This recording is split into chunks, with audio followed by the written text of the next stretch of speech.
Hi everyone, welcome back to another video from Webtech Tutorial.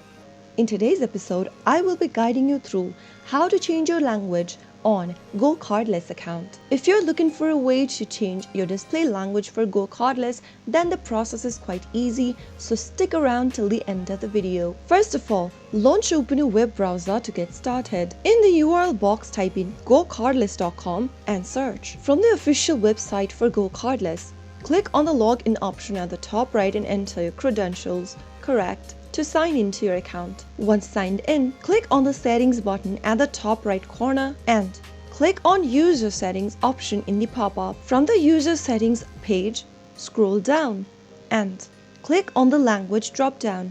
Select the language you would like to change to. Once you've chosen a language of your preference, simply click on it and click on Save Changes. And that's how you can easily change your display language on GoCardless. You can always get back to the option and change to a different language of your preference quickly and easily. That's all for today's video. Thank you for watching till the end. Don't forget to subscribe to the channel by hitting the subscribe button. Also, press on the notification bell icon so that you'll never miss another upcoming upload from us.